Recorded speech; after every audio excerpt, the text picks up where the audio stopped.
16장 19절로 31절 말씀입니다. 누가복음 16장 19절로 31절, 신약 123쪽쯤을 전후해서 찾으시기 바랍니다.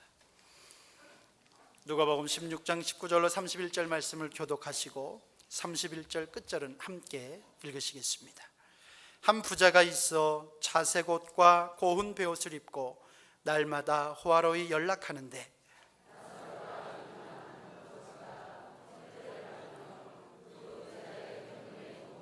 부자의 상에서 떨어지는 것으로 배불리려 하매 심지어 개들이 와서 그 헌대를 핥더라.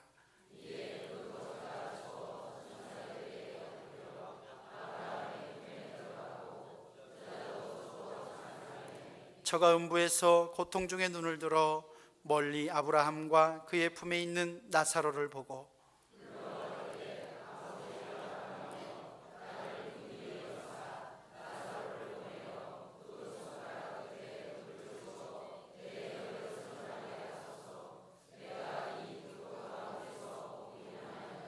아브라함이 가로되 예, 너는 살았을 때에 내 좋은 것을 받았고 나사로는 고난을 받았으니 이것을 기억하라. 이제 저는 여기서 위로를 받고 너는 고민을 받느니라.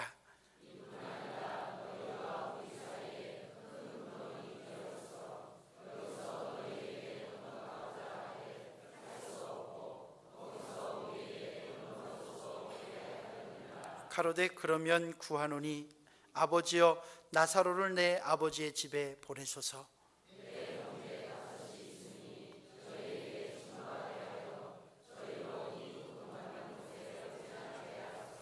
아브라함이 가로되 저희에게 모세와 선지자들이 있으니 그들에게 들을지니라.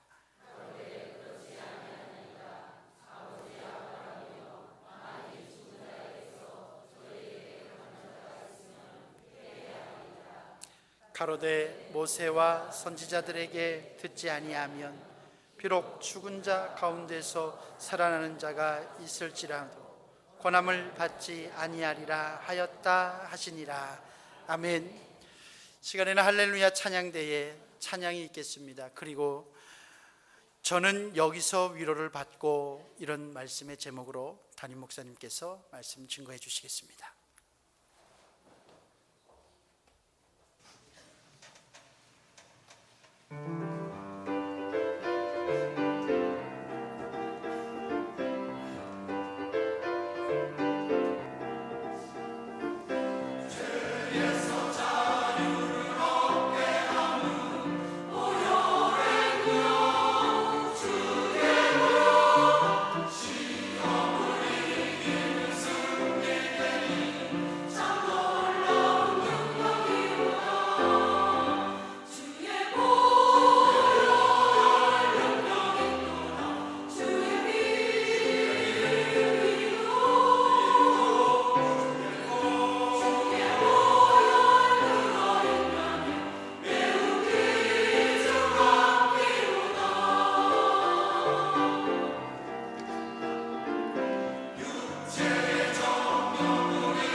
아멘. 고맙습니다.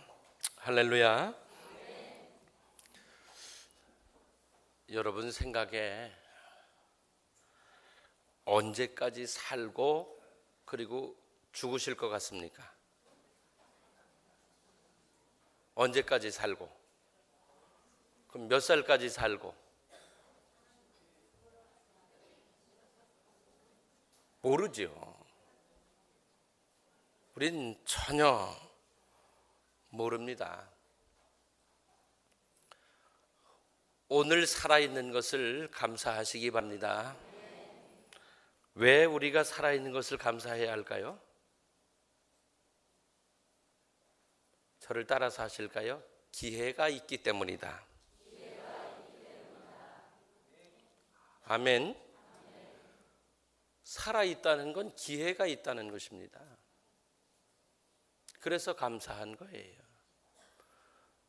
사람이 그렇잖아요. 막 힘이 들고 감당하기 어렵고 그러면 우리 더러 그러죠.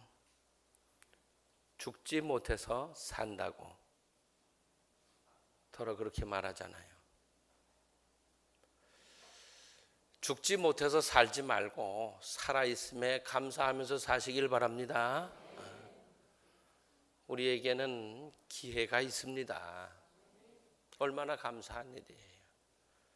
실패했어도 일어날 수 있는 기회가 있는 것이고, 병들었으면 나을 수 있고, 또 우리가 뭔가를 실수하고 잘못 살아왔으면 고쳐서 새롭게 살 수 있는 기회가 우리 모두에게 있습니다. 우리는 주 안에 있지 않습니까? 그러므로 낙심하지 말고, 좀 힘이 들고 괴로움이 있고 답답함이 있고 때로 낙심이 될지라도 힘을 내서 아직 나에게 기회가 있다, 마음을 가지고 일어서실 수 있게 되기를 바랍니다. 저를 따라서 한번 해보실래요? 잘 살고 죽자. 그럼 옆에 분들에게도 좀 그렇게 말씀하세요. 우리 잘 살고 죽자. 우리는 언젠가 죽어요, 안 죽어요? 당연히 죽어요. 당연히 죽는데 잘 살고 죽어야지. 그렇죠? 그럼 한 번뿐인 인생인데 잘 살고 죽어야지. 어물어물 살다가 죽으면 되겠습니까? 한 번뿐이잖아. 딱 한 번. 뭐 연습이 있는 것도 아니고 다시 이막이 있는 것도 아니고 한 번뿐이야. 딱 한 번. 저를 따라서 한번 해보시죠. 내 인생은 한 번뿐이다. 그래서 귀하다. 아멘. 여러분, 지금 살아계신 것을, 생명이 있는 것을 꼭 감사하게 여기실 수 있기를 바랍니다. 죽음에는 두 가지가 있다고 그래요. 미국 대통령 루즈벨트의 아들은 육군 항공사로 전투에 참여했다가 동료를 구하는 순간에 격추돼서 죽습니다. 전사하게 돼요. 장례식 하게 됐는데 장례식 마치고 났을 때에 기자가 루즈벨트에게 물었어요. 많이 슬프고 괴로우시죠? 그런데 루즈벨트가 의외의 대답을 하는 거야. 아니요, 나는 기쁩니다. 아니, 아들이 죽어서 오늘 장례를 지내는 날인데 기쁘다니 무슨 말씀이세요? 죽는 건 두 가지입니다. 보람 있게 죽는 것과 보람 없이 죽는 것, 이렇게 두 가지입니다. 내 아들은 보람 있게 살다가 죽었기에 슬프지만 나는 기쁩니다. 이렇게 대답했대요. 생명이 다하기 전, 생명이 아직 남아있을 때에 보람 있게 사시기를 바랍니다. 오늘 우리가 읽은 말씀은 비유입니다. 비유는 어떤 교훈을 깨닫게 하시려고 주님께서 자주 사용하신 방법이었어요. 비유를 들어서 깨닫게도 하시고 나무라시기도 하시고 때론 예수님을 핍박하던 사람들에게 대응하시기도 하셨던 것을 볼 수 있어요. 우리가 오늘 함께 읽은 이 비유는 살았을 때에 어떻게 살아야 하는지를 알게 하시려고 부자와 나사로를 이렇게 비교해서 말씀하시고 있습니다.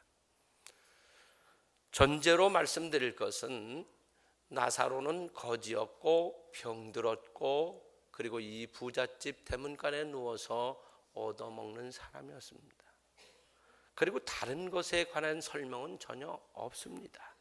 그런데 나중에 보니까 이 사람은 이제 주님의 위로를 받는 사람이 되었다 그랬어요. 그렇다고 해서 여러분, 그럼 우리가 다 나사로처럼 병들고 거지로 살아야지 하나님의 위로를 받느냐? 그런 거 아니에요. 이건 비유라고 말씀을 드렸죠. 비유입니다. 이 비유를 통해서 하나님께서 말씀하시려는 건 나사로가 아니에요. 나사로가 아니라 누구예요? 부자에게 하시는 말씀이에요. 부자에게 그럼 무슨 말씀을 하시는 걸까? 잘 살지 못했다 하는 것을 오늘 이 말씀을 통해서 우리에게 주시고 있는 것입니다. 잘 못 산 사람의 전형으로 이 부자의 모습으로 주님은 설명하고 있으심을 여러분 아시고 성경 말씀을 오해하시지 않게 되시기를 바랍니다. 여러분 어떠십니까? 스스로 생각할 때 나는 지금 잘 살고 있다 이렇게 생각하십니까? 잘 살고 있다. 여러분 잘 사는 것을 무엇으로 기준 삼고 계십니까? 돈 많고 지위 높고 그죠? 화려하게 누리고 싶은 만큼 누리고 살면 잘 사는 것입니까? 그렇다면 이 부자는 잘 산 사람입니다. 왜냐하면 부자는 아쉬울 게 없이 살았어요. 그럼 이 사람이 잘 산 사람이지 않습니까? 그런데 주님은 이 비유를 통해서 이 부자가 잘 살았다고 말씀하시지 않고 잘못 살았다고 오늘 말씀하시고 있는 것입니다. 여러분, 우리 함께 잘 사십시다. 잘 살아야지 우리가 하나님의 위로와 하나님의 인도하심 그리고 하나님의 축복 속에 살게 되는 줄로 믿습니다. 여러분 이렇게 이제 옆에 분들하고 좀 덕담을 나누세요. 우리 잘 삽시다. 잘 사시기를 바랍니다. 그러면 오늘 우리에게 주는 이 본문의 교훈들을 좀 찾아보겠습니다. 살아있는 동안 잘 사시기를 바랍니다. 이 비유에 나오는 부자의 삶이 어땠을까요? 19절 말씀을 먼저 좀 같이 읽어봅니다. 한 부자가 있어 자색 옷과 고운 베옷을 입고 날마다 호화로이 연락하는데, 이 말씀을 보니까 이 부자는 자색 옷과 고운 베옷을 입었다고 했어요. 이 옷은 어떤 사람들이 그 당시에 입었던 옷들이냐? 신분이 높은 사람들, 가진 게 많은 사람들, 또 제사장들, 이런 사람들이 입던 옷이 이런 자색 옷과 그리고 속에 받쳐 입던 고운 그 배로 만든 옷이었어요. 이것으로 볼 때 이 부자는 돈만 많은 사람이 아니라 사실은 지위까지도 높은 그런 사람이었던 것으로 짐작해 볼 수 있습니다. 날마다 호화로이 연락했다고 했거든요. 연락했다고 하는 단어는 원어가 유프라이노 이런 말인데, 이 말의 뜻은 이렇대요. 사교적인 활락, 악한 환희, 세속적 즐거움, 이런 거래요. 이 부자는 그럼 어떻게 살았느냐? 많은 날, 많은 시간, 많은 물질을 향락과 사치를 일삼는 데다 쓰면서 살았다 하는 것을 알 수가 있습니다.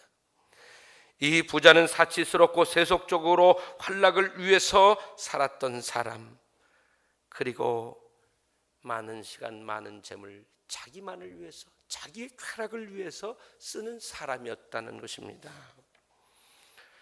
생산적인 일이나 어려운 이웃을 돌보는 일에는 관심이 없었습니다. 집 문 앞에서 매일 병이 든 거지 나사로가 무엇을 얻어먹을까 하고 누워 있었지만 이 부자의 눈에는 그가 들어오지 않았습니다. 이 부자는 하나님께서 그에게 주신 축복들, 권세, 시간, 재물, 그에게 있는 모든 것들을 선용하지 못하고 자신만을 위해서 쓰고 사는 악하고 무책임한 청지기였다는 것입니다. 주님께서 그것을 말씀해 주시는 겁니다. 여러분, 주님께서 주신 축복을 어떻게 지금 사용하면서 살고 계십니까? 이 부자처럼 혹여라도 그렇게 살고 계시진 않습니까? 그저 나만을 위해서 그렇게 살고 계시진 않습니까? 우리는 하나님께서 우리에게 주신 축복이 사명임을 알고 살아있는 동안 선하게 살면서 또 하나님의 위로가 임하실 만한 삶으로 살아야 될 줄로 믿습니다. 저를 따라서 한번 해보실까요? 축복은 사명이다. 아멘. 그럼 내가 받은 축복이 크면 사명은 어떻게 되는 거예요? 사명도 커지는 거죠. 내가 받은 축복만큼 내 사명이 커지는 거예요. 내가 받은 사명과 축복과 사명은 비례한다. 여러분, 이렇게 깨닫고 사셔야 그 인생이 잘 사는 인생이 되는 것입니다. 살아있는 동안 우리가 잘 살아야 합니다. 왜냐하면 끝나는 그날이 우리가 예상도 못한 어느 순간에 우리 앞에 오게 되기 때문에 그렇습니다. 생명 주셔서 살아있는 동안 감사하면서 나만을 위해서 살지 말고 선을 위해서 살며 하나님의 말씀대로 살아가실 수 있게 되기를 바랍니다. 이것이 잘 사는 인생이라는 거예요. 다시 한번 해보죠. 잘 살고 죽자. 아멘. 우리가 잘 살면 하나님의 위로가 우리에게 임하게 될 줄로 믿습니다. 두 번째 드리려고 하는 말씀은 저를 따라서 하시죠. 살아있을 때의 말씀대로 삽시다. 이 부자가 하나님의 말씀이 있는 것을 알았을까요? 몰랐을까요? 당연히 알았죠. 무엇에서 알 수 있느냐 하면 이 사람이 아브라함을 보고 뭐라고 불러요? 뭐라고 불러요? 아버지 아브라함이요, 이렇게 불러요. 이 말은 무슨 말이냐 하면 유대인이란 말이에요. 이 사람이 유대인이라는 거예요. 정통 유대인이라는 거예요. 그러면 어느 지위가 있고 그리고 가진 게 많은 이런 사람 정도라면 그 사람이 율법을 알았을까요? 몰랐을까요? 당연히 알죠. 그 사람들에게 율법은 생명이에요. 모든 것을 율법으로 판단했어요. 개인적인 윤리, 개인적인 삶에 대한 평가, 모든 것들이 다 율법을 놓고 그것을 기준으로 삼아서 평가를 했어요. 바리새인이나 서기관들이 예수님이 오셔서 말씀을 증거하실 때 예수님께 그들이 들이댄 게 뭐예요? 다 율법이었어요. 다 율법을 들여대면서 예수님을 공격했던 것입니다. 이 사람은 당연히 율법을 알아도 너무 잘하는 사람이었을 것이라는 거예요. 그런데 어땠어요? 말씀대로 살지는 않았던 것입니다. 29절 말씀을 다시 우리 한번 같이 읽어보겠습니다. 아브라함이 가로되 저희에게 모세와 선지자들이 있으니 그들에게 들을지니라. 아멘. 지금 이제 이 부자는 죽었거든요. 죽어서 자기가 처한 자리에서 보니까 이건 아니에요. 24절에 보니까 불꽃 가운데 고민하나이다 이랬어요. 슬퍼진 거죠. 그랬는데 이 사람이 아브라함에게 부탁을 해요. 뭐라고 부탁합니까? 나사로 손끝에 물방울 묻혀서 자기 혓바닥에 좀 떨어뜨려 달라고. 얼마나 가라면 그러겠어요. 거절당하죠. 그러고 나서 그 다음에 부탁하는 것은 뭐예요? 이거예요. 살아있는 자기의 사랑하는 가족들, 형제들, 그들이에요. 그들을 위해서 죽은 나사로 좀 되살려서 보내줘서 가서 우리 형제들한테 얘기 좀 하게 해달라는 거예요. 그때 아브라함이 하는 말이 무슨 말이냐면 지금 29절 이 말씀이에요. 아니 그들에게는 모세도 있고 선지자도 있다. 그들에게 들으면 되지. 안 된다는 거예요. 여기에 모세는 뭘 말하는 거냐 하면 모세오경을 말하는 것입니다. 선지자는 예언서들, 선지서들을 말하는 것입니다. 결국 뭐가 있었다는 얘기입니까? 하나님의 말씀이 그들에게 이미 있었다는 것입니다. 그들이 말씀을 가지고 있고 말씀을 들었고 말씀을 알고 있다는 것입니다. 거기서 듣고 깨달으면 되는 거지 꼭 죽은 사람이 다시 가서 얘기를 해야 되는 아니라는 거예요.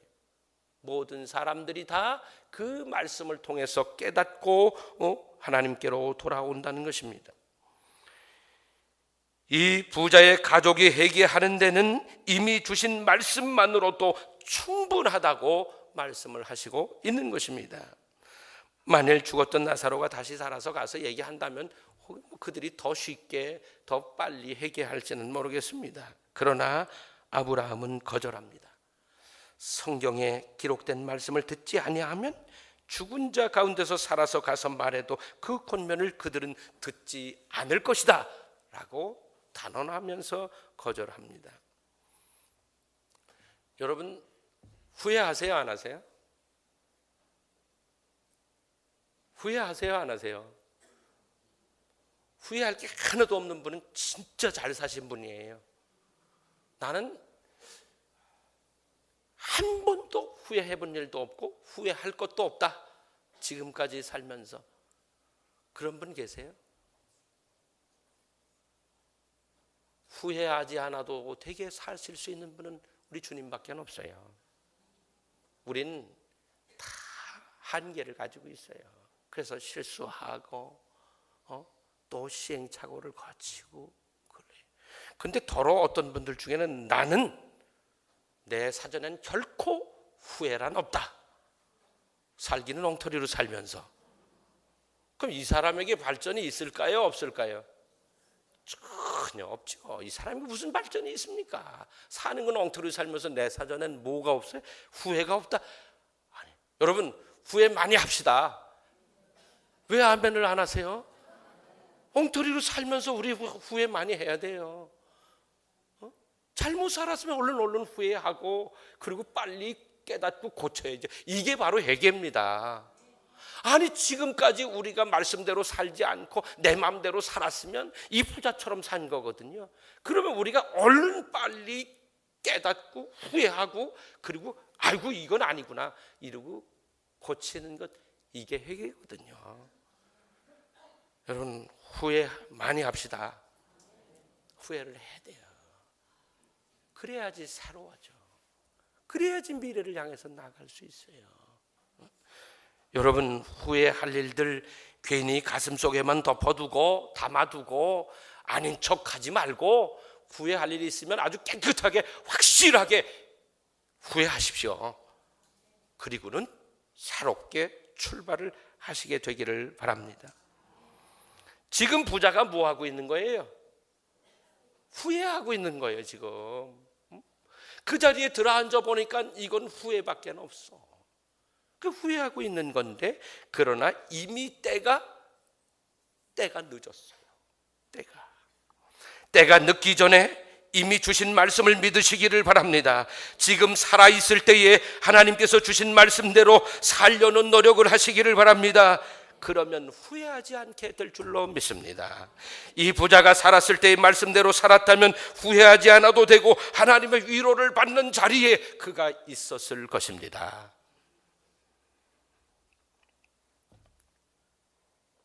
지금 우리에게 생명이 있을 때에 지금 우리에게 시간이 주어져 있을 때에 말씀 읽으시고 들으시고 믿으시기를 바랍니다. 그리고 그 말씀대로 지금 하실 수 있기를 바랍니다. 하고 싶어도 할 수 없는 그날이 우리 앞에 언제 올지 모르잖아요. 여러분, 말씀대로 사셔야 우리가 후회 덜 하게 됩니다. 세 번째 드리려는 말씀은 살았을 때에 전해야 합니다 하는 것입니다. 한번 해보시죠. 살았을 때 전해야 합니다. 사람은 육체가 영원히 살지 못합니다. 언제일지 모르지만 하나님께서 부르시는 날이 옵니다. 여러분, 강은 강인데요, 한 번 건너가면 도무지 다시 건너오지 못하는 강이 있어요. 무슨 강이에요? 무슨 강? 왜 이렇게 많이 알고 계시지? 모르시면 가르쳐 드리려고 그랬는데 다 이미 알고 계시네요. 요단강은 건너가면 다시 건너오지 못합니다. 한강도 건너가면 다시 건너올 수 있고, 낙동강도 건너가면 건너올 수 있고, 그거보다 더 큰 황하도 건너갔다 건너올 수 있어요. 그러나 요단강은 건너가면 이제 다시는 되돌아 건너오지 못합니다. 그렇게 호화롭게 잔치하면서 살던 부자에게도 죽음이 오고, 병든 거지로 구걸하면서 고통 중에 살던 나사로에게도 죽음은 어느 날 왔어요. 둘 다 죽었습니다. 우리는 아직은 아니야, 나는 아직 괜찮아, 우리는 그렇게 생각하기 쉽습니다. 부자의 죽음을 성경은 뭐라고 기록해 놓았을까요? 늙어서 죽었다, 병들어서 죽었다, 이런 말이 전혀 없어요. 아주 짤막하게 22절에 말씀해 놓았는데, 22절 한번 같이 읽어볼까요? 이에 그 거지가 죽어 천사들에게 받들려 아브라함의 품에 들어가고 부자도 죽어 장사되매. 아멘. 부자 어떻게 됐대요? 아주 간단하게 썼어요. 부자도 죽어 장사되매. 이렇게밖에 더 설명 안 했어요. 한번 따라서 해보세요. 그날은 온다. 그날이 어떤 날이에요? 그날이 하나님이 우리를 부르시는 날이에요. 어떤 분이 묘비에 이렇게 써달라고 부탁했대죠. 따라서 해보세요. 우물쭈물하더니 내 그럴 줄 알았다. 아니, 그 유명한 분이 자기 묘비에 자기 죽음 그렇게 써달라고 한 말이에요. 한 번 더 해볼까요? 우물쭈물하더니 내 그럴 줄 알았다. 우리도 우물쭈물할 시간이 없어요. 아직 많이 남았다? 아니에요. 우리는 우물쭈물하다가는 우리도 똑같이 네, 그럴 줄 알았다, 이렇게 된다고요. 지금 우리는 우물쭈물할 시간이 없습니다. 언제 그날이 올지 아무도 모르기 때문입니다. 지금 살았을 때 우리가 해야 할 일이 있다면 그게 뭘까요? 여러분, 뭘 하고 싶으세요? 뭘 하고 싶으세요? 가장 중요한 일이 있다면 사랑하는 것 아니겠습니까? 사랑하는 거죠. 이제 옆에 분들에게 이렇게 말씀하세요. 사랑하면서 삽시다.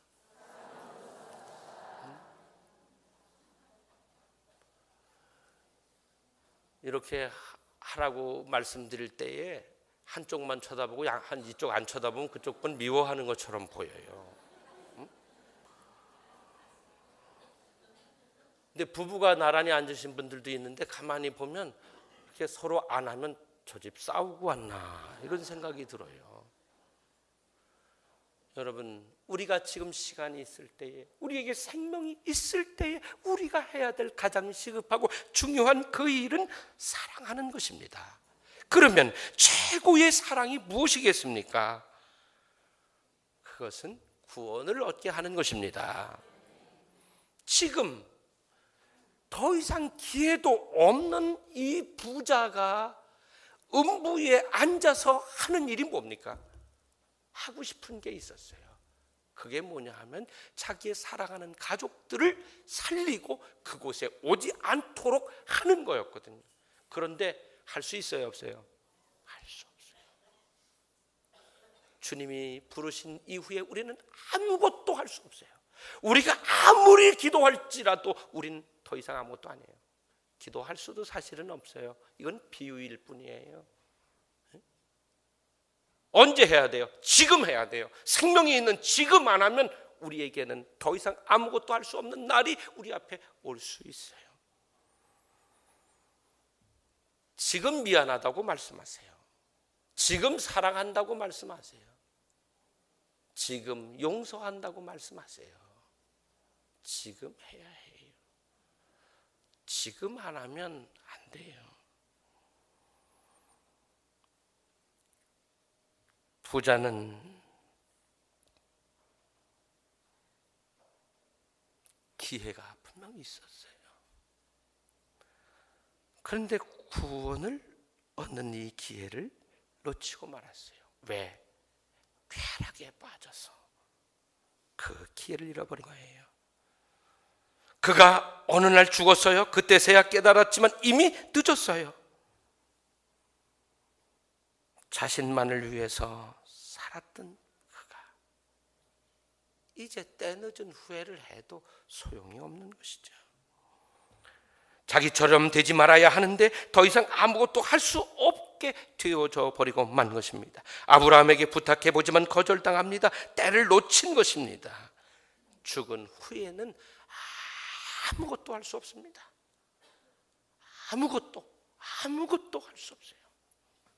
살아있는 동안에 해야만 하는 것입니다.